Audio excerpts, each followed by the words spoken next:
¿Cómo están? Buenas tardes. Bueno, veo que son muy puntuales, la mayoría. Vamos a arrancar entonces en un minutico más. Y es como siempre un honor y un gusto estar compartiendo el conocimiento con ustedes. Vamos a ver en el medio, la estructura de lo que vamos a ver es la siguiente. Nosotros, para preservar la calidad de las grabaciones, que ustedes van a tener acceso, se las vamos a enviar el link por correo electrónico.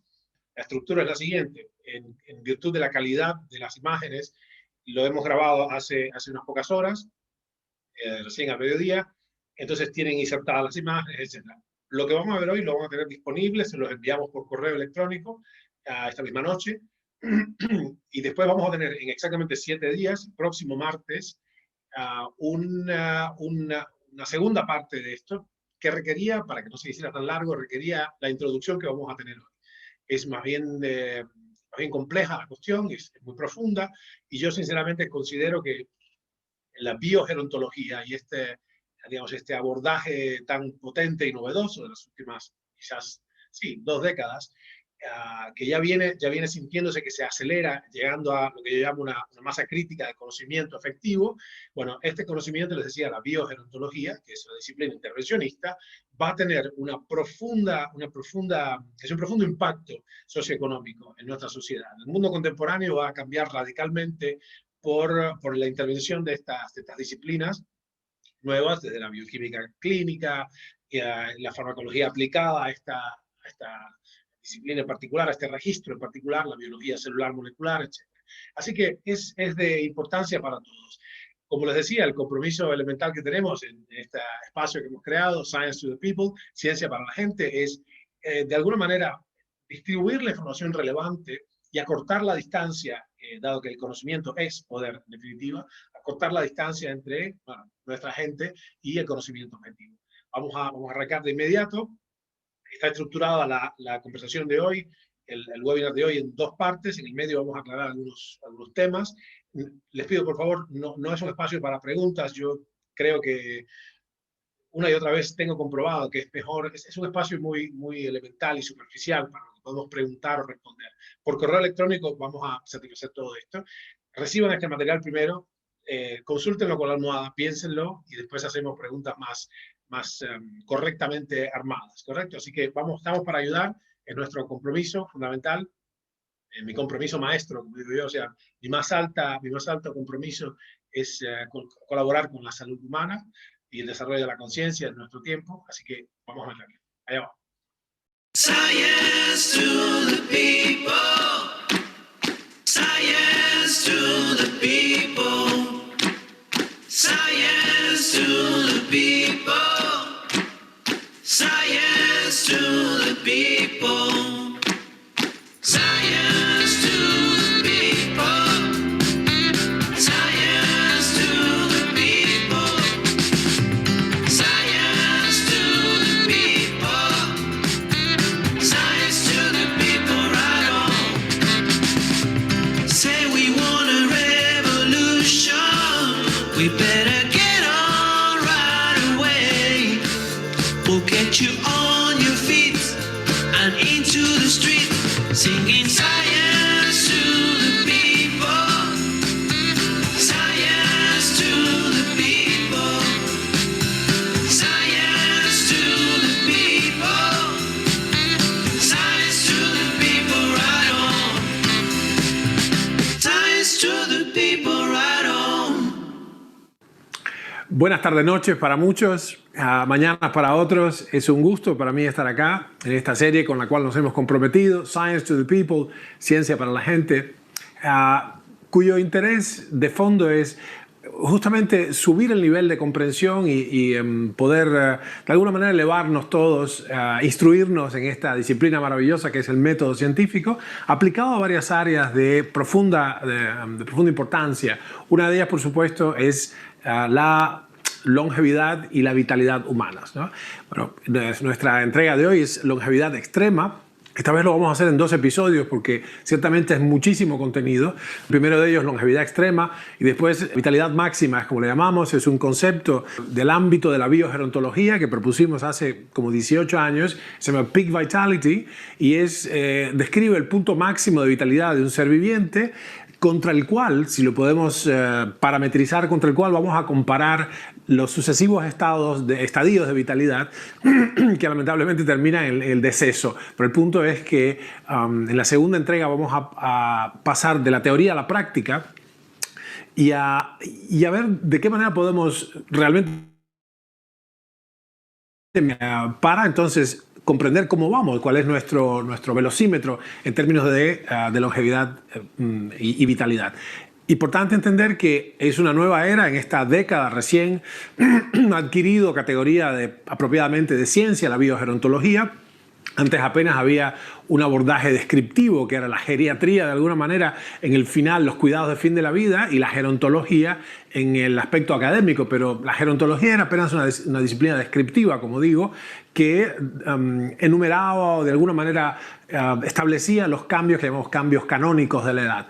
La biogerontología, en cambio, cruzada, como a mí me gusta en los estudios transdisciplinares, cruzada con varias otras disciplinas, la farmacología una de ellas, y la nutrición ciertamente otra, es una disciplina intervencionista y que lo que nos da es el resultado de unos 80 años de desarrollo, donde ahora mismo podemos ya establecer algunas intervenciones de carácter regenerativo. Hace unos años ya, en el 2006, escribimos este libro, Bioregeneración. Es un libro que describía el state of the art de ese momento, en lo que a la biogerontología se refería. Fast forward algunos años más, creo que este libro es del 17, es decir, 11 años más tarde hicimos Sexo, Drogas y Longevidad, un extraño nombre para un libro de biogerontología, pero era una ampliación del anterior. Y ahora ya viene el momento, dado el enorme ritmo que tiene el crecimiento científico-técnico, ya viene el momento de realmente tomar ya acción hacia programas específicamente regenerativos.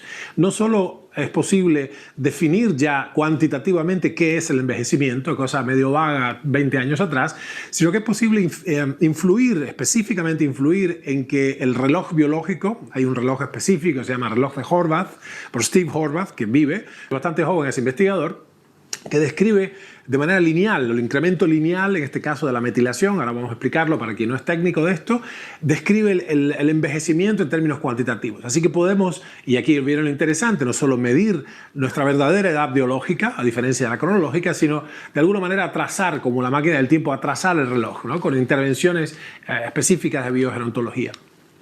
Nosotros podemos definir, ya han pasado unos años al respecto, pero podemos definir claramente, podemos ver en la distancia el advenimiento de un punto crítico, donde hay masa crítica de conocimiento para que esto pueda ser posible. En este dominio tenemos ya claro ciertos elementos. Yo quisiera empezar estableciendo que, si bien, para conocimiento de todo, si bien la expectativa de vida al nacer, que es un promedio en realidad, lo que se espera que la persona viva en un momento en que lo medimos y el momento del deceso, la expectativa de vida al nacer en Occidente ha crecido dramáticamente en los últimos 200 años.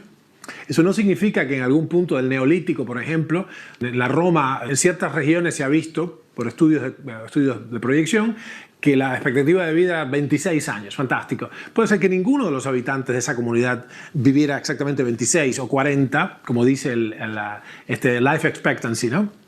Sino que el grueso de las personas muriera antes de los 13 o antes de los 7 incluso. La mortalidad infantil era brutal.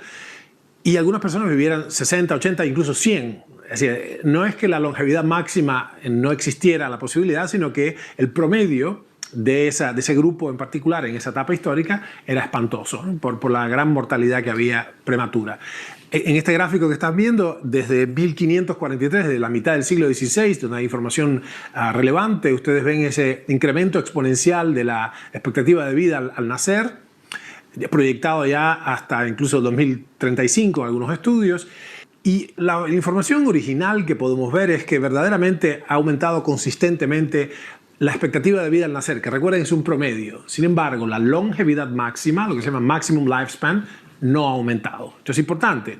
Tenemos en primer lugar la constatación de que la longevidad máxima, el maximum lifespan, no ha aumentado.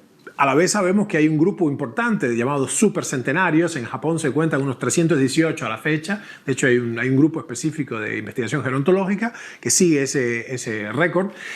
Son personas mayores de 110 años. Incluso uno de ellos llegó a 117. Todos conocemos a Jean Calment, que se cree que vivió hasta los 127. Anyways, el punto es que esto habla de que es posible vivir más allá de los 110 años. Esto es interesante. Lo que es poco probable. Aquí vemos los supercentenarios en Japón. Esto es muy simpático. Se reúnen 4 generaciones en una misma sala. Ahí está Jean Calment, que como siempre tenía su cigarrillo y su brandy en la mano, o su vinito de Oporto, o lo que fuere. Fumaba 1 o 2 cigarrillos por día, no más. Es importante entenderlo. De manera que la evidencia epidemiológica, en este sentido, muestra que por el momento hay un límite superior, un techo a la existencia humana. Esto tiene un correlato en biología experimental, se llama el límite de Hayflick.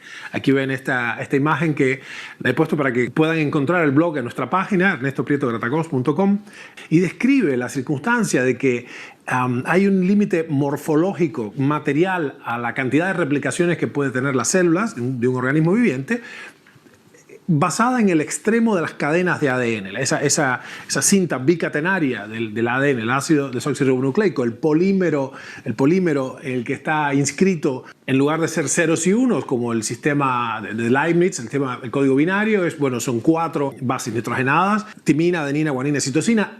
Siendo digital, esto vamos a ver de inmediato que tiene una relevancia importante, pues es muy exacta la transcripción y la preservación de la información. Se sabe que hay ADN conservado. El laboratorio puede ver que uno puede hervir la hebra de ADN y se sostiene. Se ha conservado en fósiles de miles de años, decenas de miles de años exactamente. El problema no es la información digital, sino el aparato analógico que vigila la copia, la calidad de las copias. Eso es el epigenoma, vamos a verlo enseguida. Pero lo importante es que cada replicación celular acorta las extremas de las hebras, estas bicatenarias del ADN, llamados los telómeros, ¿no? Del griego tele, a distancia. Hay un cierto nivel crítico de acortamiento de los telómeros que detona un mecanismo en la célula donde cesa la replicación. En los humanos eso es más o menos 50 replicaciones, 50 generaciones celulares, más o menos 10. Y esto pone efectivamente un fin a la posibilidad de seguir existiendo. Entonces el límite de Hayflick por su descubridor Leonard Hayflick, un extraordinario biólogo, murió hace poco. La regeneración de los tejidos del cuerpo se basa en la duplicación de la replicación, recuerden, disminuye el largo de los telómeros, que es como un poquito esa presilla de plástico que se pone al final de los cordones de los zapatos para que no se deshilachen. Algo así serían los telómeros. Pueden leer de paso ese también, Del espejo al laboratorio. Pero interesante, para redondear este tema y no perder tiempo ahora con algo que ya publiqué, lean este blog que se llama Tras el límite de Hayflick. Bien, aceptando entonces que hay un límite superior a la vida humana, ¿qué pasa que no estamos llegando? De la misma manera en que hoy día la expectativa de vida al nacer en el promedio de los países desarrollados es 73 años, 76 para algunos, Japón es bastante más, es 83. ¿Qué pasa? Que no estamos llegando todos ahí. O sea, la epidemiología nos muestra, los supercentenarios nos muestran que definitivamente es posible vivir 110 años, tranquilamente. Se puede, sí se puede. Ok. En la base de eso hay un determinismo genético, que podemos empezar a hackear ya de inmediato, y detrás de eso el contrarrelato del envejecimiento es un problema básicamente de que se deshace, se desinforma, se desintegra la unidad biológica, ¿no? la integral biológica, como decía un maestro nuestro, ¿no? Fernández Corbo en Cuba.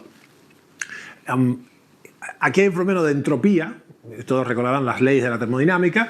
La entropía en particular, en este caso en la biología, se representa como la pérdida de energía y de información, de energía y orden. Así que por ahí va la cosa. Pero es interesante que podemos ganar vitalidad para llegar, cumplir la cuota que nos ha sido dada en el largo de los telómeros. ¿Okay? Así que 100, 110 años, 120 incluso, la realidad muestra que es posible lograrlo. Pero vamos a ver en qué condiciones, porque nadie quiere prolongar, arrastrar los pies, prolongar la etapa senil y dependiente y completamente minusválida de la vida. Lo que queremos es ganar una gran vitalidad y que eso nos lleve hasta los pocos días anteriores o semanas anteriores al deceso, en que, bueno, desencarnamos, pero lo importante es haber ganado décadas de vitalidad. Esto ya es posible con intervenciones que vamos a ver en la segunda parte de Science to the People. Ya es posible lograr, con algunas intervenciones accesibles para todos, súper democráticas, y ganar algo así como entre 8 y 12 años más de longevidad vital. Esto es importantísimo porque vamos a ver al final qué cuestión hay acá implicada, donde esto es un momento de la historia muy particular, nunca antes había pasado esto, pero estamos tan cerca por la duplicación del conocimiento, lo que se llama el doubling time de la información científica, que vivir un poco más nos va a poner en condiciones de incorporar nuevos conocimientos, lo cual va a empujar un poco más nuestra vida, lo cual va a empujar una y otra vez más. Mientras más vivimos, más vamos a vivir, una cosa así, ¿no? Esto me recuerda a la frase de un amigo que decía, if you live long enough, you're going to live forever. Si vives lo suficiente, vivirás eternamente, ¿no? Quiere decir, tenemos que vivir lo suficiente como para recibir el beneficio de los nuevos descubrimientos científicos, lo cual nos va a hacer vivir un poco más, en cuyo caso vamos a recibir nuevos descubrimientos científicos y así en una regresión, en una progresión de hecho infinita, una progresión infinita, ¿no? Bien, veamos entonces qué nos pasa, por qué no estamos llegando a la parte, al techo de la vitalidad, perdón, de la longevidad que nos asiste. ¿Por qué no estamos llegando? Bueno, la primera cosa que vemos es una regularidad que se conoce hace 200 años. Esto se llama la ley de Gompertz. Benjamin Gompertz, la persona que describió esta ley, la función de Gompertz, que si alguno de ustedes sigue nuestros contenidos, recordará que la usamos para medir el crecimiento de las poblaciones, en particular la población de células tumorales. Es la ecuación que mejor lo describe, pero este hombre, Benjamin Gompertz, era un actuario de compañías de seguros, un abogado en realidad, pero era un matemático, digamos, ¿cómo se dice?, aficionado, y en este sentido era un autodidacta, como yo, y su descubrimiento es fantástico, su descubrimiento se cumple hasta hoy día. Ahora vamos a ver cómo yo lo sé. Les cuento de inmediato, no es ningún secreto. Y la ley de Gompertz dice lo siguiente: la probabilidad de morir se duplica cada 8 años a partir de la pubertad. O sea, desde los 13 más o menos en adelante, la época del Bar Mitzvah, desde ahí en adelante, cada 8, en realidad cada 8,4 años en particular, se duplica la probabilidad de morir. Quiere decir que estar vivo es cada vez más peligroso, más riesgoso, ¿no? Bueno, ahí hay una fuerza tremenda, tanto que se conserva hoy día. Nosotros hemos tenido algunas conversaciones, 2 reuniones concretas con la gente de una compañía de seguros muy conocida, se llama Prudential, donde hemos estado trabajando sobre, desde mi interés de la biogerontología, sobre cómo están llegando ellos a la noción de que pueden, básicamente cómo construyen el costo de la prima. Es decir, la cuestión es cuán probable es que tenga que pagarle, y en eso se basa el éxito del negocio, la sustentabilidad en particular. Prudential tiene 150 años, una compañía longeva.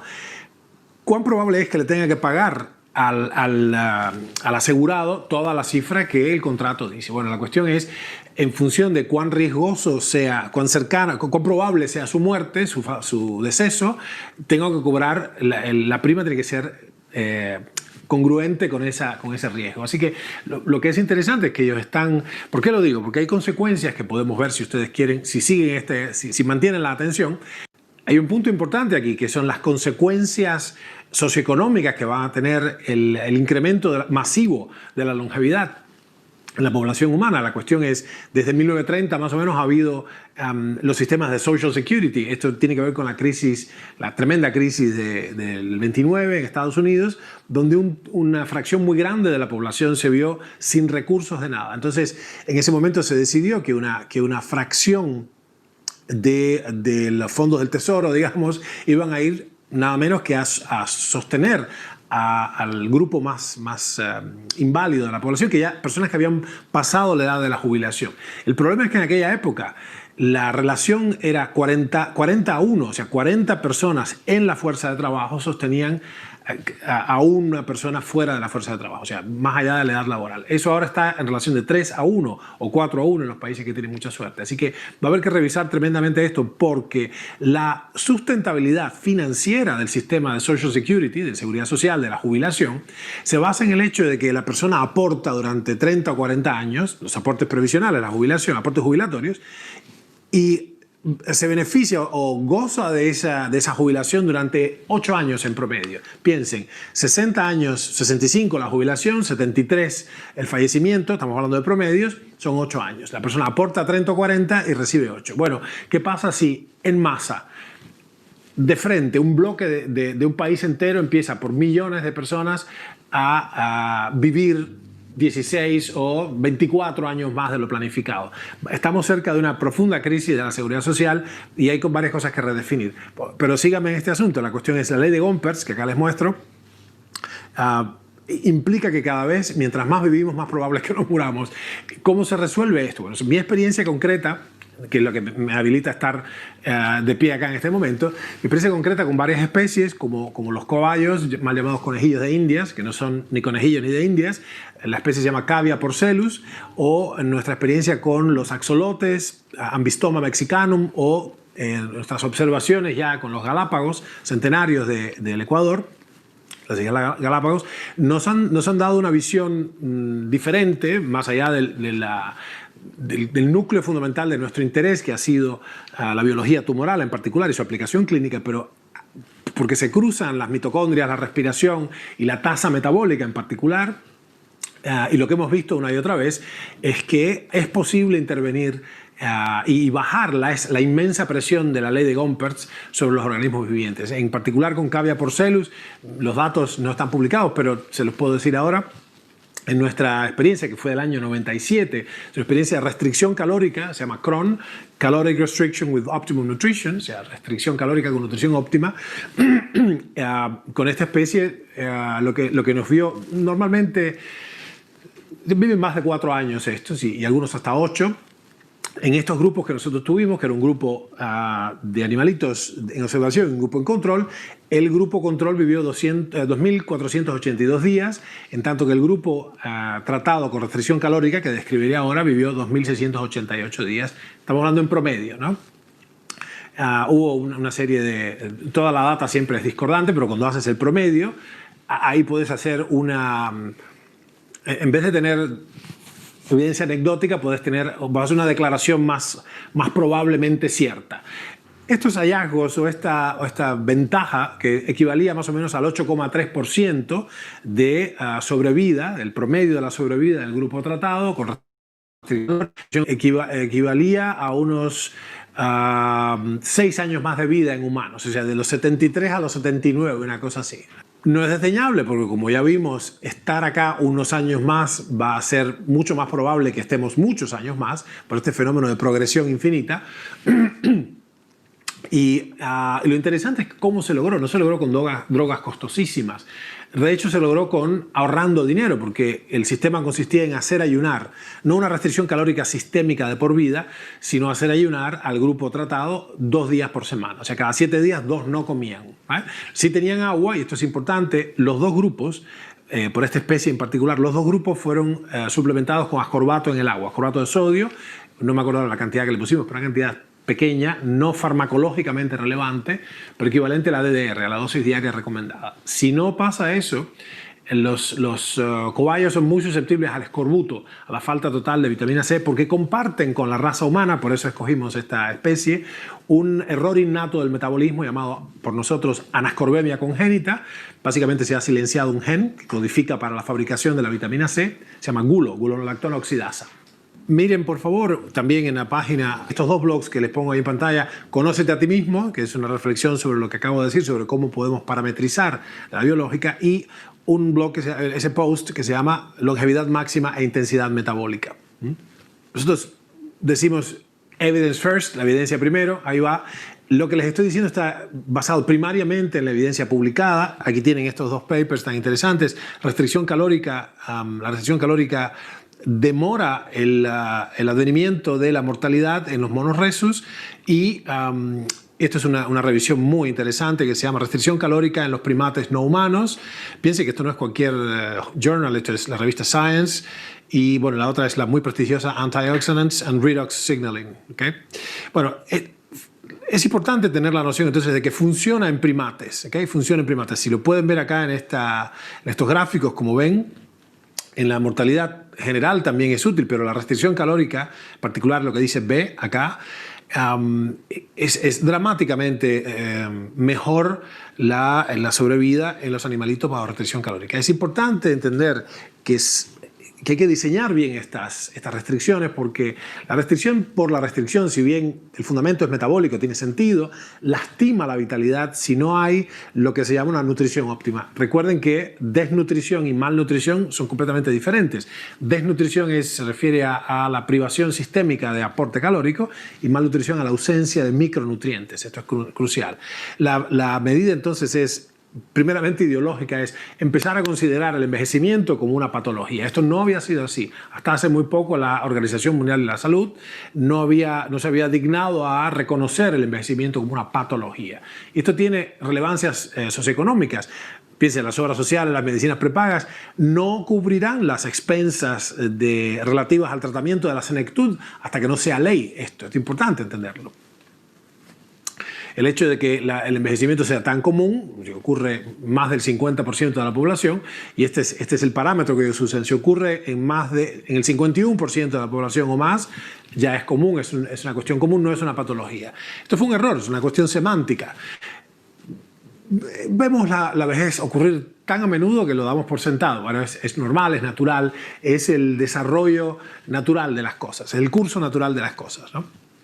Pero ahora sabemos mucho más que esto. Les muestro esta imagen del el genoma y el epigenoma. Ustedes vean la maravillosa complejidad y el hecho de que los grupos metilo y las histonas ahí representadas son una manera, ya les decía, un aparato analógico sobre el núcleo exactamente digital, la información digital, no binaria sino cuaternaria del ADN. Ahora, esos errores están bien tipificados, no voy a entrar en esto ahora porque son muy técnicos. Si les interesa el tema, la otra vez lo vamos a tocar. Y estos 4 elementos: metilación del ADN, remodelación de la cromatina, modificación de las histonas, que son como estos ovillos de ADN, y errores en la transcripción. Recuerden, esto es lo que justamente cubre, este es el epigenoma, lo que está en torno al núcleo. Entonces esto ocurre fuera de ese entorno. Es importante entender que hay defectos allí, y hay una teoría emergente muy importante, la teoría de la bioinformación, precisamente. Es allí donde tenemos que intervenir, porque esto es reparable. De una manera, es salir a rescatar con estas intervenciones la copia original fiel en el mundo digital de las instrucciones para operar, ¿no? Bueno, entonces hay estas sustancias que llamamos gerosupresores, en inglés es senolytics. Los antioxidantes lamentablemente no prolongan la longevidad máxima, lo que vimos en los grupos de control, por ejemplo, en el entorno experimental. El tratamiento con antioxidantes mejora el promedio, o sea, más animalitos del grupo tratado llegan a la longevidad máxima en relación con el grupo de control, pero no hay incrementos. El uso de antioxidantes no produce incrementos de la longevidad máxima, ¿no? Entonces, más miembros del grupo tratado con esa intervención antioxidante logran vivir lo que la especie vive, pero no se empuja el límite más allá.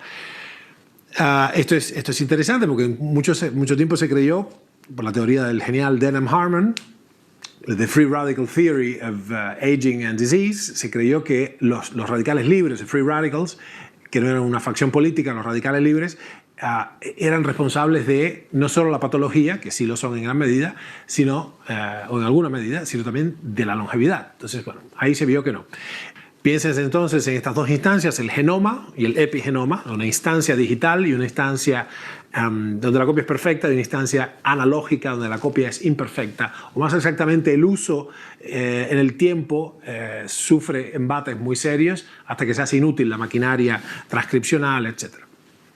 En un organismo con, 26.000 millones de células, la misma información genética se manifiesta en células totalmente diferentes. Pensemos esto, el genoma es un libro de recetas, yo lo pienso así, es una alegoría que les propongo, es un libro de cocina, pero hay que cocinarlo. O sea, entonces, lo que sale de ahí, los pinches de cocina, quién es el chef, etcétera, el tiempo que le dedicaron a la cocina, definen el plato que sale cocinado finalmente. No todas las recetas van a ser cocinadas igualmente, si se entiende lo que digo. O sea y esto se sabe en los gemelos idénticos, ¿no? Bueno, ahí tienen la imagen para que lo recuerden, el CD o el DVD, ¿no? Que es estrictamente digital, y el famoso cassette, que es, bueno, analógico. ¿Cómo se sabe esto? Se sabe porque ha habido...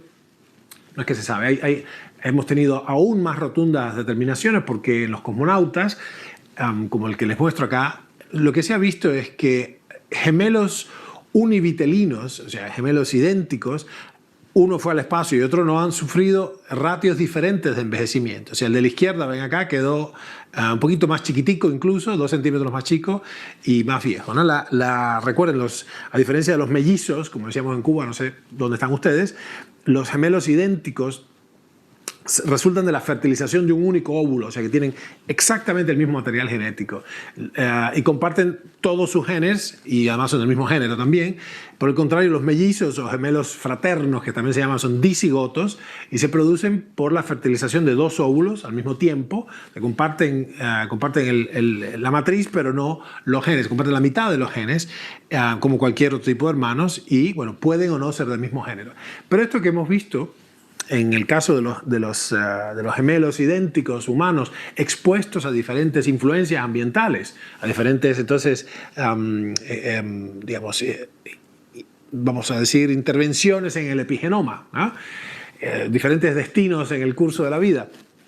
Pero esto que nos ha mostrado la fascinante experiencia con los humanos que son gemelos idénticos se repite en el entorno experimental también con muchas especies. Vean estos ratoncitos allí, son ratoncitos exactamente gemelos idénticos, expuestos a diferentes presiones ambientales, con lo cual el epigenoma sufre destinos muy diversos. Bueno, las teorías del envejecimiento en la base de esto, en lo que invertimos los primeros 100 años de investigación gerontológica, las teorías del envejecimiento, yo estoy sumarizándolas acá, pero son en definitiva la hipótesis oxidativa, las que ven allí, la disfunción mitocondrial, la inmunosenescencia, es decir, el declinar del sistema inmune, y la otra muy interesante, la de acumulación de desechos metabólicos e inflamación, y finalmente la entropía biológica. Esta es la que yo estoy, digamos, favoreciendo porque me parece la más elevada declaración posible, porque verlo en términos, de hecho nos dio muchos resultados, tener una visión estrictamente termodinámica, ¿no? Termodinámica del fenómeno de la biología tumoral, fenómeno de los tumores sólidos, del cáncer, y cuando lo trasladamos, lo que más sentido tiene para explicar, o de otra manera, la proposición fundamental que más efectos explican el envejecimiento es esta hipótesis, como les decía, esta hipótesis central de la entropía biológica, dicho de otra manera, la pérdida sistémica de información y energía, ¿no? Bueno, esto ya se puede medir, esto no son más elucubraciones. Hay este reloj que les decía, este reloj biológico interno, propuesto por Stephen Horvath, conocido como el reloj de Horvath precisamente. Mide lo que se conoce en su conjunto como el metiloma. Yo hablé de los grupos metilo, CH3, hemos escrito sobre eso antes. Es un carbono y 3 hidrógenos. Esos grupos cumplen una tremenda función, no están de adorno ahí, sino que garantizan o determinan más exactamente la lectura o el silenciamiento de los genes. Es decir, de alguna manera determinan, volviendo a nuestra alegoría de la chef, determinan qué parte de la receta va a leer y cuál no. Porque hay un plato que puede tener 27 instrucciones, póngase que si es jengibre, pimienta, sal, bla, bla, bla, y la chef decide que el punto 13, el punto 11 y el punto 9 no los va a seguir. O sea, las líneas de la receta no las va a seguir. O directamente va a ser otro plato y no ese. O sea, el chef puede decidir que hoy no le da la gana de hacer el gazpacho y va a hacer otra vez pato a la naranja.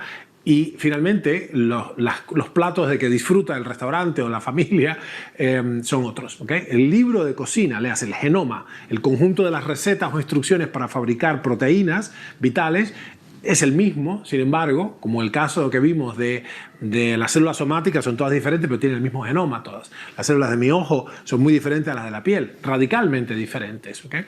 Así que bueno, hay parte ahí interesante dentro de la teoría que mencioné antes de la entropía biológica. Una de las cosas que pasa es que se desdiferencia, hay una regresión en el tiempo ontogenética. Se desdiferencian las células y empiezan a aparecer las células de la piel, empiezan a compartir, de hecho a retroceder en su diferenciación precisa. De hecho hay unas células muy extrañas que se llaman células senescentes, que son como zombies, unas células dentro de un tejido, le hace el cerebro, el hígado, el corazón, que retroceden ontogenéticamente, se desdiferencian. Si les recuerdan algo del cáncer, no están alejados, si bien no tiene un problema, no hay un trastorno del metabolismo energético, y empiezan a fastidiar ahí las células senescentes o estas zombies que están en el tejido vivo y vital. No simplemente no se quedan de adorno, sino que segregan factores inflamatorios, etc. Así que hay mucho ahí para decir. En definitiva, el metiloma es esta acumulación de grupos metilo que crece linealmente en función del tiempo, con lo cual estimar la cantidad de grupos metilo equivale a decir la edad biológica del sujeto, ¿no? Hay quien ha medido, de hecho, fíjate qué lindo acá cómo se mide en diferentes tejidos, en la cervix, bucal, en el cerebro, en el hígado, etc., la acumulación de metilos, como ven. Este es el reloj de Horvath, como les dije. Mientras tanto, muchos años atrás, propuesto usar justamente medir la edad en telómeros, en el largo del telomérico, pero lo que finalmente es mejor, es más compacto y está más estandarizado, es el medir la concentración de metilos, la metilación, el metiloma. Pero mientras tanto, lo que podemos hacer, y lo vamos a estudiar bien la próxima vez que nos juntemos en este espacio, es precisamente ver qué pasa con el metabolismo glucídico, la glucemia, la sensibilidad a la insulina más específicamente, y el IGF-1, el factor de crecimiento insulínico, son predictores tremendos de la longevidad, son en definitiva un marcador de la edad biológica, ¿no? Esto es importante, como vamos a ver.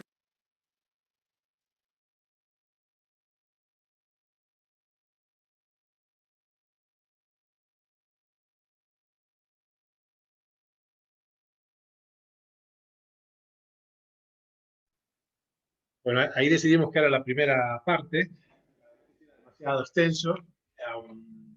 A este punto tendría que hacer una salvedad sobre, que mencioné al pasar y va a ser relevante en la segunda media hora, acerca de las intervenciones ya moleculares. En preparación para eso hice este modelo, que es un modelo simple de una enzima, es decir, un catalizador biológico, un acelerador. Las posibilidades farmacológicas de intervenir en el proceso de envejecimiento se deben exactamente a esto. Está el aspecto termodinámico y el aspecto estrictamente farmacológico a nivel molecular. Y lo que quería que quedara claro era que la enzima tiene una cierta forma, en este caso, ¿no?, que coincide en el sitio catalítico, en el sitio de interacción de la enzima con los productos, coincide de manera perfecta, es decir, es como una llave y una cerradura, es una perfecta coincidencia estructural, ¿no? Y en eso se trata. Entonces, recuerden para este punto que las enzimas, por ahí mañana lo aclaro en un post, que tenemos un modelo mejor que este, pero no quiero perder tiempo hoy, las enzimas no intervienen en el producto, pero todo lo que está pasando en nosotros ahora es catalizado por enzimas, o virtualmente de todo. Sean autocatalíticas, que suceden solitas, pero las importantes, lo que importa, está mediado por enzimas, que son proteínas, que son sustancias complejas, pero después al final lo único que pasa es esto: la llave y la cerradura se juntan, el sustrato, que puede ser un sinnúmero de sustancias, todas de hecho, es modificado sutilmente por la enzima y empieza a tener una función particular. Pero considerémoslo porque varias de las cosas que vamos a ver, y en preparación para nuestro encuentro de la próxima semana, vamos a postear algunas en mi Instagram, algunas reflexiones acerca de 3 moléculas específicas: metformina, resveratrol y niacina. Por favor, véanlas para si están preparados. Me da siempre mucho pudor hablar de algo que ya está publicado en otra parte, así que creo que se puede ganar tiempo con esto.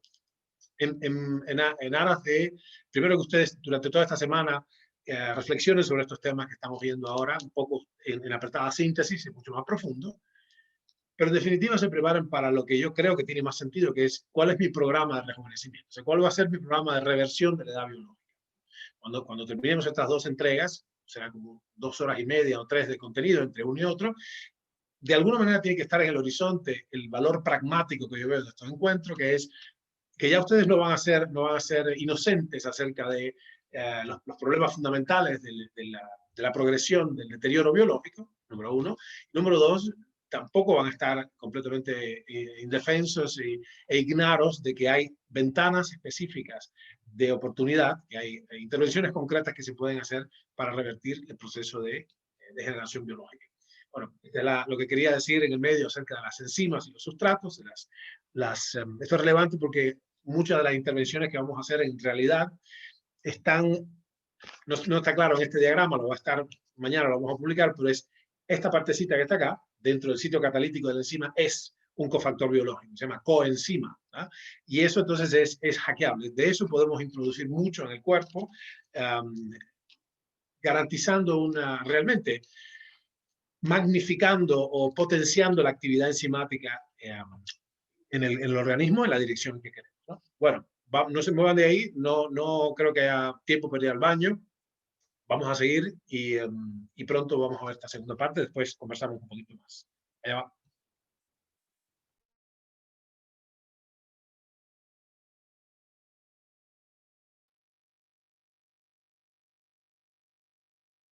Muy recientemente, en la 11ª adenda del Código Internacional de Enfermedades, la OMS, la Organización Mundial de la Salud, puso un código nuevo, muy interesante, que cuando uno lee el documento en general no es muy remarcable. Sin embargo, aquí hay algo que resulta especial y va a tener implicaciones muy importantes, y es lo siguiente. Hay un inciso, un código que se ha puesto, que es MG2A. Este MG2A, MG2A, y cuando uno puede, de hecho, en el buscador del sitio de la OMS, ponchar el código, sale lo siguiente. Es ya admisible diagnosticar el envejecimiento como una enfermedad. Y esto es una cosa muy importante, no había sido así hasta ahora. Como expliqué antes, tiene repercusiones en términos de seguros, cobertura de salud, etc. Pero al admitir que el proceso de envejecimiento es central a la salud y que de pronto hay una patología llamada old age, o sea, edad provecta, de pronto tenemos algo muy especial. Ya es concebible que los médicos puedan prescribir tratamientos específicamente diseñados para bloquear el proceso de la senectud en sus múltiples digamos, avenidas o cascadas. Yo pienso, como vamos a ver, que lo más interesante es ir al origen, a la fuente, porque si hay un elemento superior que está como el manantial en la cumbre de la montaña, que es de donde viene toda el agua finalmente, para que voy a estar cortando diferentes afluentes del río. Entonces corto el manantial y con eso cesan los problemas de la cascada, ¿no? En la falda de la montaña. El problema es, si tenemos intervenciones, y ahora vamos a verlo un minutico, si tenemos intervenciones basadas en la evidencia, esto es muy difícil en humanos, pues somos una especie que vive mucho tiempo, y que puedan ser llamadas intervenciones de medicina basada en la evidencia para bloquear el envejecimiento en su origen, o en alguna de sus, digamos, avenidas ya fenotípicas, en los resultados fenotípicos del proceso central del envejecimiento. Esto se lo debo, esto fue una incepción temprana que hizo uno de mis mentores, el doctor Marcos Díaz Mastelari, a quien quiero mucho. Fue una influencia significativa en mi formación allá en los finales de los 80. Y él es un neurólogo y psiquiatra, pero además de eso es el referente en medicina china tradicional. Él pertenece a las Fuerzas Armadas, así que fue médico de las Fuerzas Armadas, de hecho es teniente coronel de las Fuerzas Armadas, la última vez que supe de él, y era un desarrollo muy importante en los 80, la medicina china, coreana, vietnamita, la medicina oriental, la medicina asiática, porque era una medicina que se podía hacer sin demasiados recursos, que en un país escaso de recursos era importante. Y una de las cosas que él insistió desde el inicio es, en términos de la acupuntura clínica, por ejemplo, él me dijo, yo era su discípulo, su protégé. En ese sentido, era un mundo lleno de médicos. Yo, no siendo médico, era extraño que él tuviera que su discípulo más cercano fuera un no médico. Pero bueno, era una figura de mucha autoridad, con lo cual nadie protestó. Y el punto es que una de las cosas que más me llamó la atención y que me hizo un imprint en mi formación es, vea las causas primarias. Siempre busca, ok, ¿cuál es la causa primaria? Tengo un fenómeno acá. ¿Cuál es el manantial de origen? Y eso se lo ilustraba con una cosa que en medicina china se llama troncos y ramas, troncos celestes, ramas terrestres. Tiene que ver con la cronofisiología, que por cierto fue algo muy importante, la cronobiología. Para mí aprenderlo, tenía 20 y tantos años, fue muy importante aprenderlo de una figura tan poderosa, tan autoritativa como el doctor Marcos Díaz Mastelari. Pueden googlearlo, es un tipo muy especial, vive en Cuba todavía. ¿Cuál es entonces la intervención más alta que podemos hacer? Bueno, vamos a verlo sumarizadamente en un rato, pero primero quería no dejar sin mencionar algunas de las intervenciones más famosas e infames en algunos casos, pero muy, muy interesantes, que abrieron puertas al pensamiento. La primera de ellas son los injertos de Voronov. Serge Voronov, un médico de origen ruso, pero se naturalizó francés, es un cirujano. Fue un hombre que hizo unos aportes extraordinarios y se hizo inmensamente famoso en los años 30 y 40 de hecho, fue el líder de los senotrasplantes, es decir, y avanzó muchísimo la ciencia en términos de trasplantes de órganos. Sobre él se construyó, como el trabajo anterior de Brown-Séquard también, pero sobre él se construyó una enorme experiencia. ¿Y en qué consistía? Él notó que injertando esencialmente glándulas, tiroides o suprarrenales o testículos precisamente de animales jóvenes en animales no jóvenes, en ingerontes, recobraba una parte del vigor. Así que es muy interesante. El libro de él, fundamental, lo tenemos, está en Amazon si ustedes quieren. Se llama Un estudio de los medios de restaurar la energía vital y prolongar la vida. Y lo que es interesante es que después de crearse una tremenda experiencia práctica, trasplantando casi 500 testículos de cabra y tiroides de cabra, produjo resultados muy interesantes, ¿no? Ahora entendemos qué es piensen que eran los años 20 esto, ¿no? Entendemos qué puerta se abrió. Se abrió la puerta a la comprensión de que las glándulas, hipófisis, tiroides, suprarrenales, testículos y ovarios son maestras del metabolismo y que de alguna manera son los agentes de la intensidad del funcionamiento del cuerpo. Responsables, por supuesto, de muchísimas características. En el caso de las hormonas sexuales, las características sexuales secundarias, bien conocidas en medicina. Muy interesantemente, todavía en esa época él pudo observar de cerca y hacer incluso desde autopsias hasta estudios profundos clínicos de un subtipo de la población humana muy interesante que eran los eunucos. Los eunucos que todavía había en China y en África en algunos lugares, en Italia también por los famosos castrati, ¿no? Un castrato es un niño, miembro del coro, que para preservar el tono agudo, el registro agudo, la parte aguda del registro más bien, sufrían castraciones quirúrgicas. Hay una película famosa, Farinelli, y el castrato podía todavía entonces, aunque madurara en el tiempo, podía preservar ese registro agudo de la voz. Bueno, con esta población extraña y peculiar, este hombre tuvo el privilegio de estudiarlo justo en el momento en que históricamente se iban a perder para la ciencia. Bueno, de todo esto sale la cuestión de los injertos. Muy interesantemente, él, cuando saltó a humanos, empezó a hacer, de hecho, hombres que habían muerto en un accidente físico traumático, o incluso obtuvo un permiso, esto es muy interesante, intentó un proyecto de ley incluso, precursor de lo que ahora, de la donación de órganos, para usar los testículos de criminales jóvenes recién ejecutados. Una cosa muy extraña. Bueno, esto se lo implantó a una serie de personas y hoy día todo el mundo diría eso no es posible, ¿no? Tiene que haber un rechazo al trasplante. El problema es que lo que él hizo fue injertar, de hecho, finas lascas de tejido testicular. En el caso de los senotrasplantes, no, porque, de los trasplantes de intraespecies, no, porque no había rechazo a ese nivel. Pero en humanos, lo interesante es que hay una barrera, que se llama barrera hematotesticular, donde entonces, colocando en cierta zona especial estas láminas de tejido viable, de tejido testicular sano, de monos jóvenes, por ejemplo, o de criminales jóvenes, podía entonces restablecer durante un tiempo, esto fue inmensamente famoso, todo el que tenía un franco o un rublo o un marco que le sobraba, se hacía operar por Voronov en los años 50. Y después cayó en desgracia, ¿no? El punto es que lo que descubrió es simplemente que había una secreción no perfectamente descrita en ese momento, y ahora sabemos que la testosterona, que ayudaba, rejuvenecía parcialmente a hombres y mujeres. Cuando se hacía esto, se hacían hombres básicamente, ¿no? ¿Por qué? ¿Por qué no hay rechazo al trasplante de los injertos testiculares? Porque lo insertaba hábilmente en una zona donde, se llama las células de Sertoli, donde entonces la barrera hematotesticular es diseñada para absorber las secreciones de testosterona, impedía el acceso contrario, impedía el acceso a esa zona, al injerto de los anticuerpos y no generaba entonces un rechazo inmune al trasplante testicular. Bueno, esto es muy interesante, pero cayó en desuso. Él después, aborrecido por la sociedad y por la academia, se fue a refugiar en Suiza, donde murió hasta digamos, vivió hasta el final de su vida, pero es interesante lo que abrió. Este no era cualquier sonso, este era discípulo de un maestro cirujano, un hombre que fue enormemente influyente en la primera mitad del siglo XX y en todas las personas que yo conozco de la segunda mitad del siglo XX que hicieron biología celular molecular, otras cosas. También padre de la eugenesia, una muy discutida visión de cómo mejorar el género humano. Por supuesto, ustedes ya saben a qué me refiero.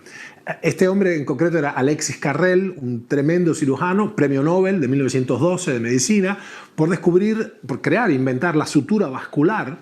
Un alto dignatario francés murió asesinado por una puñalada, de hecho se desangró, bueno, esto lo marcó en su juventud, etc. El punto es que por el inmenso aporte de las suturas vasculares, por la invención de la perfusión de heridas, este es Alexis Carrel el que inventa la debridación de heridas que estaban putrefactas o lastimadas, y la infusión de digamos, antisépticos hiperosmolares que sacaban todas las porquerías de la herida hacia afuera. Y además, encima, después de eso, la invención de la bomba de perfusión junto con el aviador norteamericano Charles Lindbergh, este hombre hace esta monumental contribución a la historia, a la ciencia médica y gana el premio Nobel. Bueno, inmensamente popular y muy influyente, con un libro conocidísimo, o sea, Hombre ese desconocido. Alexis Carrel, lo pueden buscar.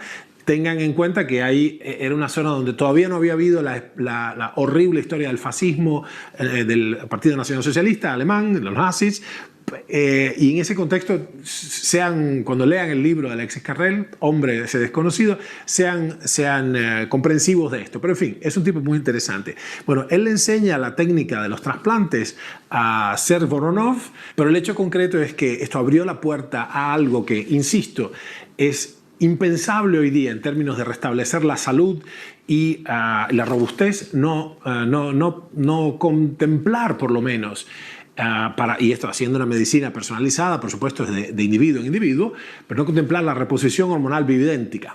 Ojo, de inmediato, ya habíamos establecido antes con otras intervenciones que la reposición hormonal bioidéntica no prolonga la longevidad máxima, maximum lifespan. Lo que sí hace es que que más individuos, un número más grande de individuos, lleguen hasta la longevidad máxima establecida para la especie humana hoy día.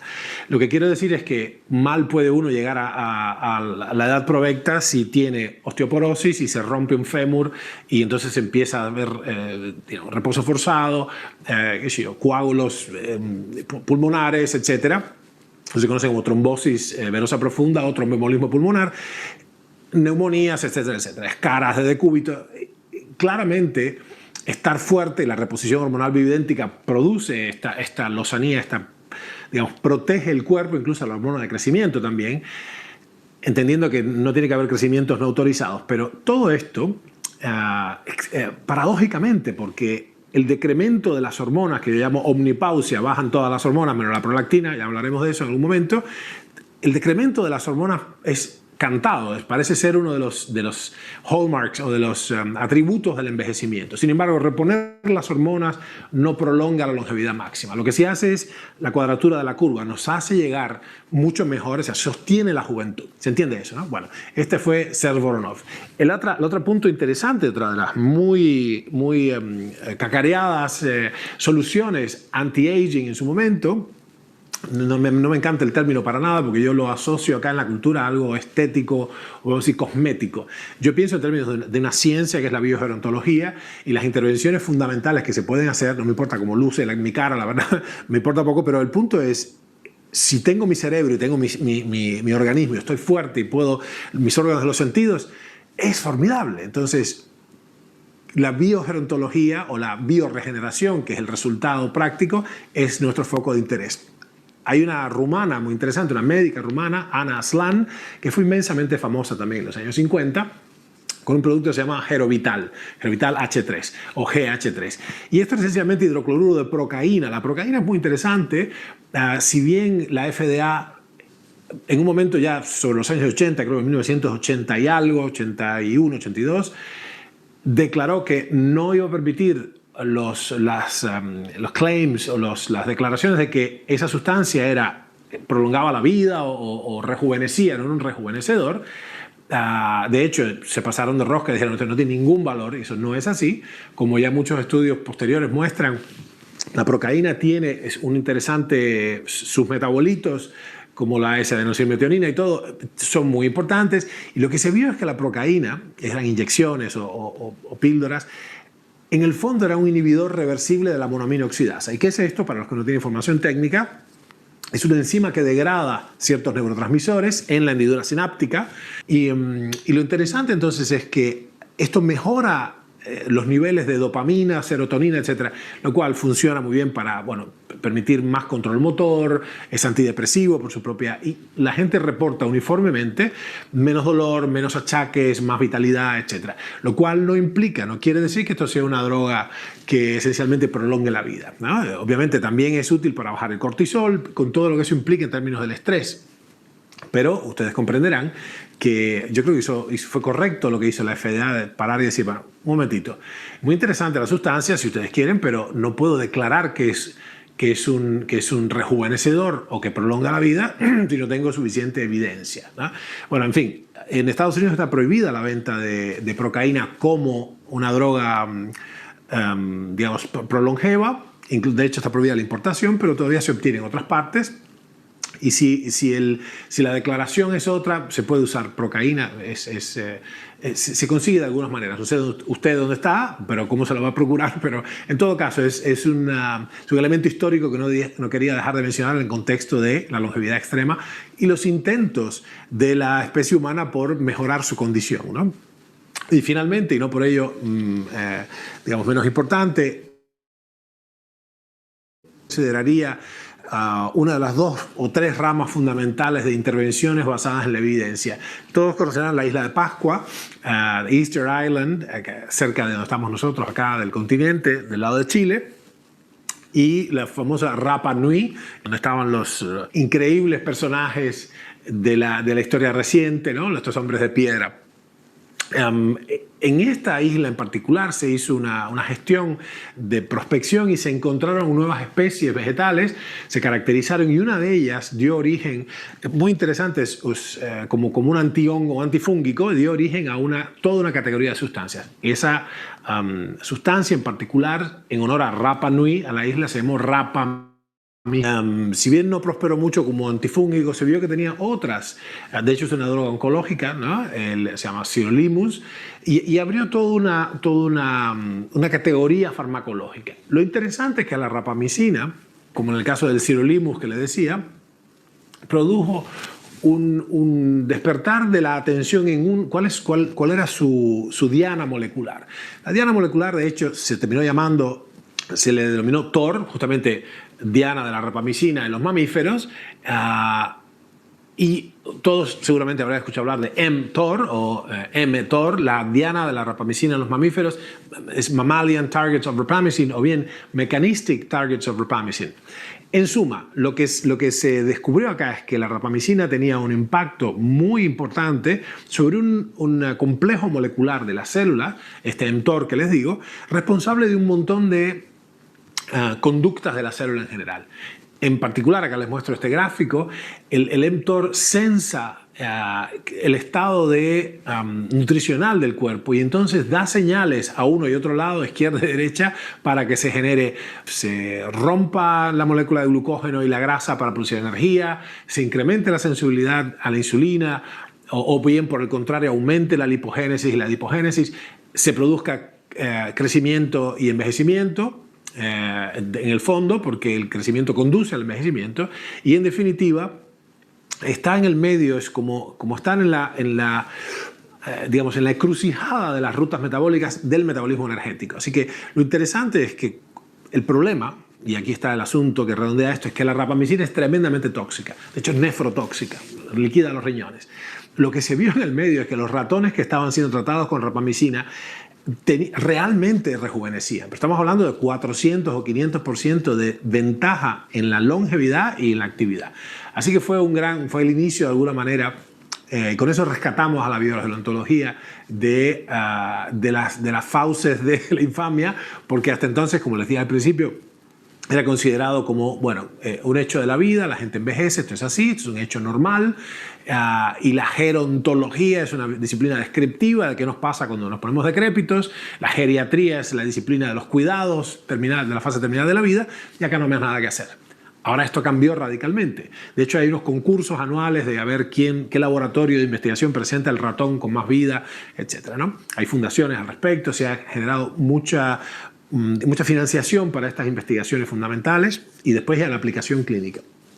Entonces la cuestión es si había sustancias parecidas a la rapamicina en su estructura química, que ahí les mostré, y que son análogos de la rapamicina. Se conocen en general estos análogos de la rapamicina como, ya se lo imaginarán, rapálogos. Así que la cuestión es que por ese lado, por esa búsqueda, lo mejor que encontramos hasta ahora es un conjunto de sustancias llamadas genéricamente biguanidas, del cual ya entiendo que conocen. La metformina es la más socorrida y la más útil, la más estudiada. De hecho, yo calculo que unos 100 millones de sujetos humanos han tomado rapamicina en los últimos 20 años. Es decir, hay una inmensa cantidad de apoyo, de soporte digamos, a la seguridad de esta sustancia. Bueno, vamos entonces a pasar a explorar qué opciones hay, entendiendo que necesitamos toda otra presentación para ir a fondo sobre un probable programa. Esto, por supuesto, no lo pueden hacer solos. Yo voy a abrirles una puerta hacia cómo se organizaría con profesionales competentes de la salud un programa ya individualizado, personalizado, de la bioregeneración, justamente, restauración de la edad biológica del organismo en su más profundo sentido, pero entonces nos sirve como cierre, como les decía, si estamos considerando que debemos hacer una medicina basada en la evidencia, bueno, nunca antes, mejor dicho, tenemos que hacer una bioregeneración basada en la evidencia. Veámoslo. En términos de intervenciones, como les pongo ahí, hay varios boosters, en inglés son estimulantes de la NAD. NAD es nicotinamina adenina-dinucleótido. Un minuto más les voy a decir algo al respecto. Y NMN, también el resveratrol, una molécula con propiedades muy interesantes, y la metformina. Estas tres intervenciones, NMN u otros estimuladores del NAD, resveratrol y metformina, en las dosis apropiadas y en el contexto apropiado, que definitivamente, les adelanto, tiene que tener ayunos cortos y vigorosos sistemáticamente administrados, y entrenamiento de fuerza y algunas otras amenazas controladas, como los baños fríos o la sauna, da lo mismo, no se contraponen porque son amenazas. Pelear también de vez en cuando, la lucha, por ejemplo, puede ser luchar contra objetos inanimados, puede ser golpear una bolsa o levantar un peso y tirarlo, pero tiene que haber batalla, tiene que haber una alarma sistémica que le diga al cuerpo: ponte a trabajar porque está en peligro la subsistencia, sea por la vía del ayuno, de la hipoxia, del calor, del frío, del trabajo físico o algunas otras cosas, ¿no? Otras abstinencias puede ser también. Bueno, aquí es importante entender que si bien todas las cosas que mencioné antes, desde las intervenciones farmacológicas como las biguanidas en general, que es el grupo genérico de la metformina, hasta, qué sé yo, el ácido nicotínico o niacina, que es la vitamina B3, precursor de justamente el NAD, nicotinamina adenina-dinucleótido, y hasta las otras intervenciones, el entrenamiento, el ayuno, etc., tenemos que usar la dosis mínima efectiva. En particular, en el caso del entrenamiento, el ejercicio debe ser de fuerza, no de desgaste. ¿Okay? Y no se preocupen, ya sé que lo podemos ver más adelante. Yo no les voy a dar un consejo porque no es mi lugar. Yo no ejerzo esa profesión. Pero les puedo decir lo que yo hago la próxima vez que nos veamos.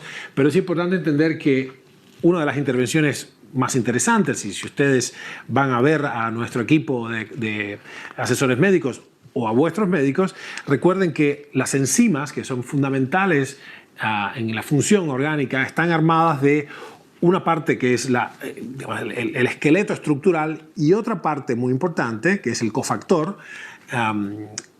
que es casi siempre o tiene su origen en una vitamina. Las vitaminas contribuyen los cofactores de las enzimas. Por eso es tan importante, en este caso, el ácido nicotínico, o niacina o vitamina B3, es el cofactor, es decir, arma definitivamente el sitio catalítico, el sitio prostético que se llama, de las enzimas una de las enzimas fundamentales, que es NAD. NAD y FAD, ustedes los que saben medicina por ahí, son dos enzimas respiratorias fundamentales. Estos declinan en el tiempo.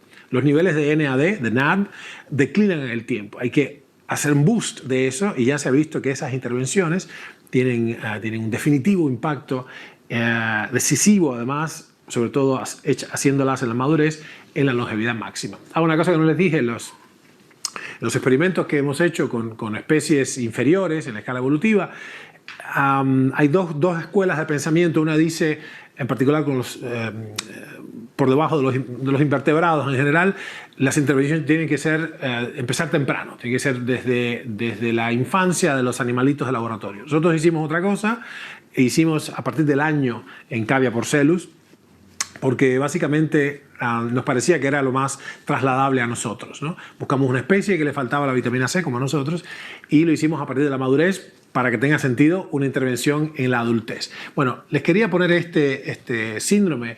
Este es Jaime Guevara, un médico ecuatoriano, es la persona que más se acercó a describir el síndrome de Laron, y es una etnia en particular en Ecuador que son personas pequeñitas, ¿sí? Pero proporcionados. Esto es interesante porque otras formas de, llamamos dwarfismo o enanismo, que se basan en la ausencia de algunos elementos, por ejemplo, algún trastorno hipoficiario que no produce hormona de crecimiento. En este caso ellos sí tienen hormona de crecimiento, pero no tienen la somatotropina, pero no las somatomedinas. O más exactamente, la alteración genética innata consiste en que el receptor a la hormona de crecimiento está invalidado. Lo interesante es que esta etnia en particular, si se quiere, ellos vivían en una zona aislada y hubo muchos matrimonios consanguíneos, con lo cual se dio este asunto 2/3 de la población mundial del síndrome de Laron viven en Loja, en Ecuador. Lo interesante es que este grupo no tiene prácticamente cáncer relacionado con el resto de la población, a pesar de que comen esencialmente carbohidratos, como ven están medio gorditos, tampoco tienen diabetes. Y ahí está el eje metabólico una vez más. El síndrome de Laron es otra de las grandes pruebas de concepto de que el cáncer es una patología metabólica, ¿no? Así que bueno, ahí estamos relacionados con, ahí está Jaime Guevara, con el metabolismo como también una de las explicaciones del envejecimiento. Bueno, hay una barrera económica acá, sin duda la hay, pero fíjense, la intervención que ya podemos hacer, vamos a aprenderlo la próxima vez, pero la intervención que ya puede hacer todo el mundo, la intervención más democrática posible, es universalmente accesible porque se basa en la restricción calórica. Restricción calórica, me apresuro a decir, con nutrición óptima. Esto es peligroso no considerarlo porque caer en malnutrición no es el asunto. Entonces el secreto está en la densidad nutricional. La densidad nutricional es la cantidad de micronutrientes, léase vitaminas, aminoácidos, oligoelementos y ácidos grasos, por cada 100 calorías de un alimento cualquiera, ¿no? Desde ese punto de vista tenemos las comidas pobres, inmensamente calóricas, pero sin riqueza nutricional, como el azúcar o el arroz blanco, y en el otro extremo tenemos la palta, la yema de huevo cruda, tenemos cruda o cocida. Cruda es más rica en nutrientes que cocida porque algunos de los nutrientes son termolábiles. Pero el punto es, se entiende, hay un espectro de densidad nutricional. A la derecha acá, a mi derecha, a la izquierda de ustedes, tenemos el azúcar, que son calorías huecas, calorías puras, gasolina pura, sin micronutrientes, y del otro lado tenemos también un aporte calórico en definitiva, pero gran densidad nutricional. Así que la base es esa. Bueno, vamos a quedar, esto cubre, yo creo que he cubierto los fundamentales puntos desde el inicio de la conversación de longevidad máxima, sea o no los casos de longevidad extrema, pero quiero cerrar con la idea de que es muy importante hacer ahora mismo un programa de intervención temprana en el estado en que estemos, y este es el concepto que les he puesto muchas veces fíjense qué interesante parábola de este cohete, lo que se llama la velocidad de fuga. La velocidad de fuga es un concepto de la astronomía y la aeronáutica que tiene que ver con un cierto umbral de velocidad, es 11 y pico de kilómetros, por debajo de la cual un objeto vuelve a caer atrapado por la gravitación terrestre. Entonces lo que necesitamos es una velocidad de fuga, es decir, alcanzar una velocidad vital, escaparle a la pelona, a la parca, a una cierta velocidad tal que nos permita esta progresión infinita que les dije. Mientras más vivas, más vivirás. Conocimiento exponencial o ciencia exponencial y la cura de todo son dos videos que tenemos en nuestro canal.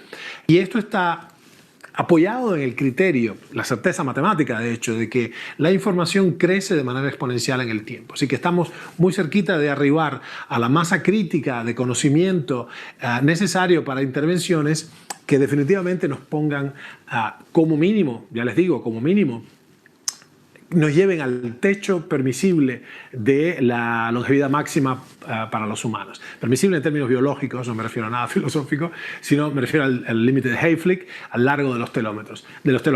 Yo realmente pienso que una vida de sentido, una vida rica, viene de la mano de querer vivir más. Hay que hacer algunos aprietes, por ejemplo, para algunas veces me preguntan, esto es la hormona de crecimiento, en realidad, si no hay, en general la reposición hormonal bioidéntica, testosterona, hormona de crecimiento y otras, si no hay trastornos ya previamente conocidos, si no hay ningún peligro con el cáncer ni nada de eso, ya está muy documentado. Esto, por supuesto, hay que hacerlo de la mano de un médico competente, que ustedes estoy queriendo creer que sean responsables, suficientemente responsables para procurarse.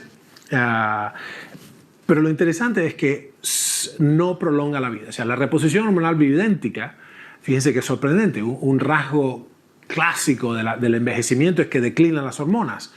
Reponer las hormonas, sin embargo, nos hace estar más jóvenes, pero no vivir más tiempo. ¿Tiene sentido esto? La reposición hormonal incrementa la vitalidad, pero no aumenta la longevidad máxima. Ahí entonces el conundrum, el trade-off, ¿cómo se dice? Este toma y daca se soluciona de una manera. Esa manera es el sacrificio. Hay que sacrificar algo. Ese algo son las de la reposición hormonal bioidéntica. Esta es cara.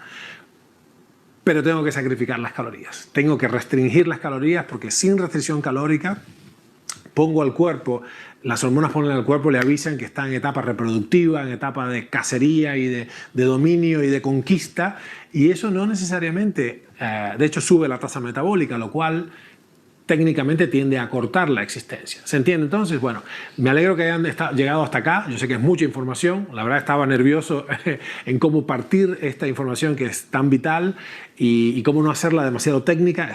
La próxima vez sí va a ser técnica. Vamos a ir muy profundo en aspectos biogerontológicos y después le vamos a abrir una puerta para la puesta en práctica ya mismo de estos secretos científicos biogerontológicos, pero es importante y les agradezco vuestra atención, vuestra paciencia, vuestra perseverancia. Es importante que hayamos conversado de la necesidad y posibilidad de una longevidad radical para los humanos. Buenas tardes.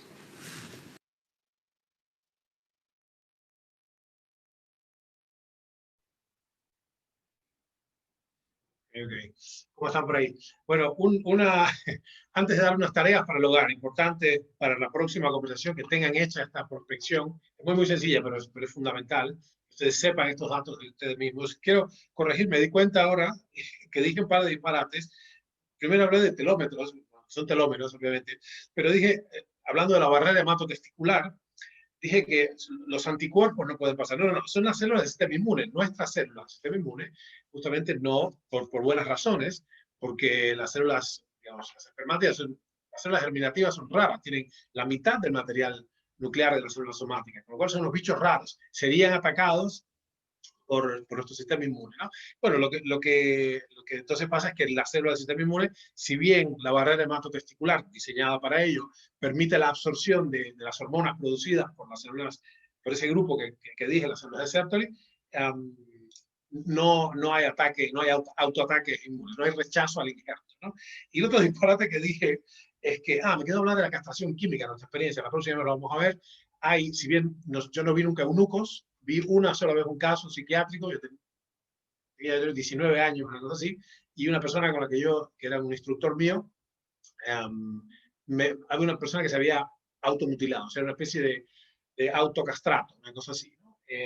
Pero bueno, no es el caso, no es un eunuco, era un paciente psiquiátrico.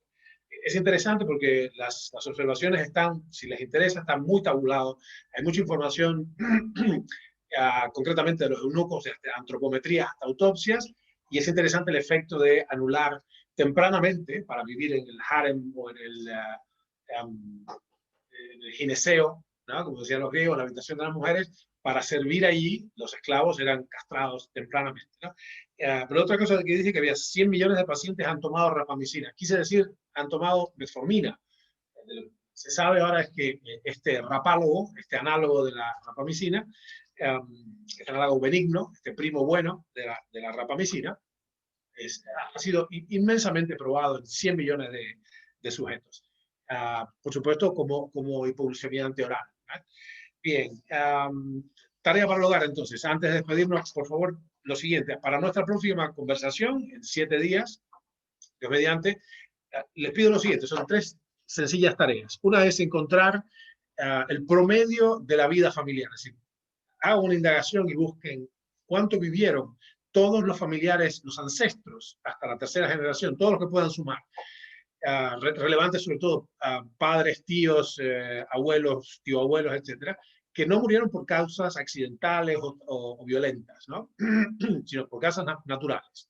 ¿Cuánto vivieron? Suman todos ese número y lo dividen entre la cantidad de familiares. Con eso vamos a tener el promedio de la vida familiar. Y esto va a tener relevancia en nuestra conversación próxima. La otra cosa es cuáles vengan sabidos del IMC, índice de masa corporal. Es una fórmula que googlea, es muy sencillo, una fórmula que relaciona el peso con el cuadrado de la altura, y así saben más o menos. Entonces, nuestra experiencia de los últimos años nos ha dicho, información ya, tabulación epidemiológica temprana, reciente, quiere decir, nos ha dicho que más o menos el rango de índice de masa corporal mejor correlacionado con la longevidad, con el cumplimiento de la vida que me toca, es entre 21 y 23 de IMC. No se puede hacer mucho más con esto que digo. Después vamos a ver cómo se optimiza. Y finalmente el OMA, que pídale a su médico que le explique qué es OMA, o lo googlean, doctor Google. Recuérdense que no es un buen doctor Google, es decir, no los está mirando, ¿ok? No es un médico, doctor Google. Y el OMA es una relación, bueno, justamente que habla de algo que tiene mucha correlación con la longevidad máxima y con las patologías degenerativas, que es la sensibilidad insulínica, la relación justamente entre la insulina y la glucemia, etc., ¿no? Hay una medida también que vuestros médicos les pueden decir, que es la glicosilación, la hemoglobina glicosilada, una huella de cuánta glucosa ha estado circulando en mi organismo en las últimas semanas o meses. Munido de estas 3 cosas, el promedio de la edad de los familiares, muertos por muerte natural, el índice de masa corporal y el OMA, vamos a tener una conversación más práctica, más profunda. Aquí sí nos vamos a meter en materias técnicas, así que tienen que venir descansados, no como yo esta mañana, que dormí muy poco de ayer para hoy, así que dije un par de estupideces, pero ya corregidas. Así que bueno, cualquier cosa pregúntenle a su médico también sobre la metformina. Hay extensos estudios.